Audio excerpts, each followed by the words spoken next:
Welcome to The Explainer. I'm so incredibly glad you're joining me today.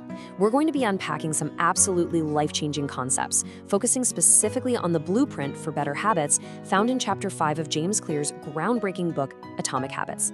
Now, if you've ever felt like you're fighting an uphill battle to improve your daily routines, well, I want you to know you're in exactly the right place.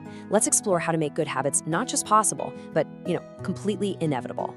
So, why do our best intentions to build good habits so often fail? We all know the feeling, right? It's January 1st, or maybe it's just a Monday morning, and you are highly motivated. You tell yourself, this is the week I start working out, or today is the day I stop endlessly scrolling on my phone. But by Wednesday, you're exhausted, the willpower is completely shot, and you just slide right back into those old bad habits. It's incredibly frustrating. It leaves us feeling like we just don't have enough self-discipline.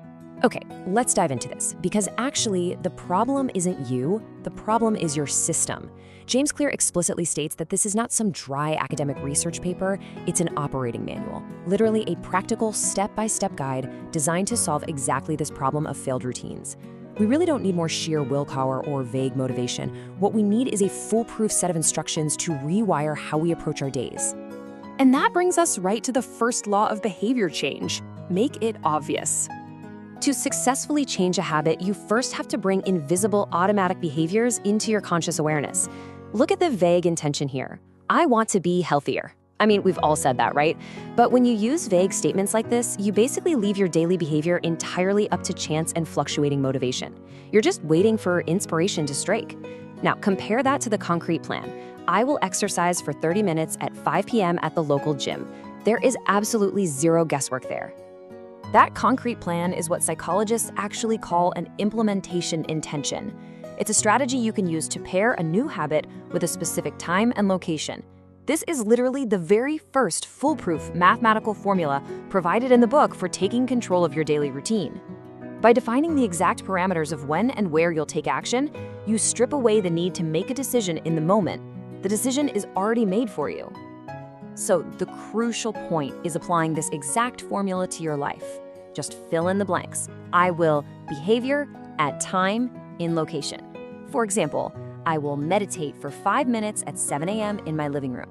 Or I will study Spanish for 20 minutes at 6 p.m. at my kitchen desk. The two most common cues for literally any human habit are time and location. By hardwiring your new behavior to these two specific triggers, you're giving your brain incredibly clear instructions. Notice the timeline of the habit loop here. It always starts with stage 1, the cue.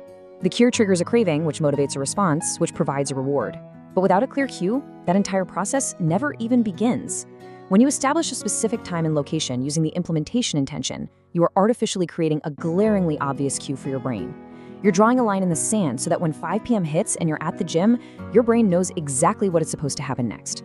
Formula 2, the habit stacking strategy. But what if you want to weave multiple new habits naturally into an already busy schedule? Well, that is where habit stacking comes in. It's a strategy you can use to pair a new habit with a current habit. Think about it. You already have habits that are so deeply ingrained you do them without even thinking. You wake up, turn off your alarm, get out of bed, brush your teeth, pour a cup of coffee. Habit stacking uses these already established, highly automatic behaviors as the predictable triggers for the new behavior you want to adopt. The formula for this is beautifully simple. After current habit, I will new habit. So after I pour my morning cup of coffee, I will meditate for 1 minute. After I take off my work shoes, I will immediately change into my workout clothes. This creates such a solid game plan. You never have to wonder when you're going to fit that new habit in, because you always know exactly which action it follows in your day. Let's move to and see how this builds logically. Step 1 is the trigger, your current habit that you do without fail. Step 2 is the action, your new habit. The real secret to making this work is choosing the right trigger.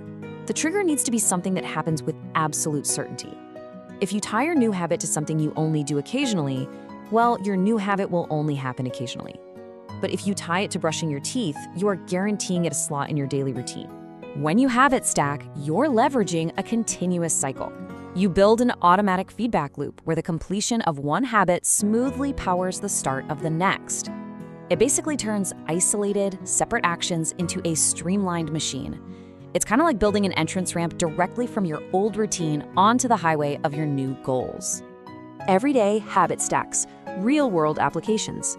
The true beauty of these formulas is how universally they apply to our day-to-day lives without adding a ton of friction. Here are some fantastic examples right out of the source material. Look at finances. When I want to buy an item over $100, I will wait 24 hours before purchasing. The urge to buy is the trigger, the 24-hour wait is the new habit. Or healthy eating. When I serve myself a meal, I will always put veggies on my plate first. For minimalism, when I buy a new item, I will give something away, like a one-in, one-out rule. Notice how these don't require massive willpower. They just require you to follow the immediate if this, then that protocol you've established. And this brilliantly illustrates even more ways to eliminate friction from everyday life with these micro habits.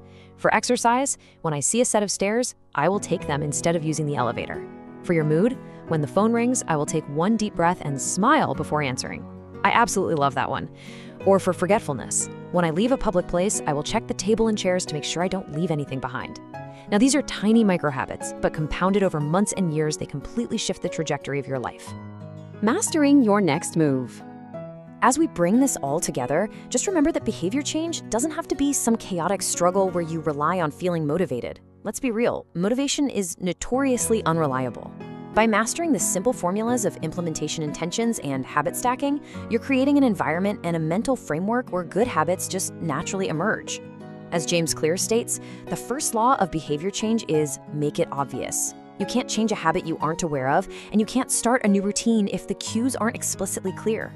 So give your brain the explicit instructions it craves so that the right action becomes the inevitable next step. So I leave you with this final empowering question.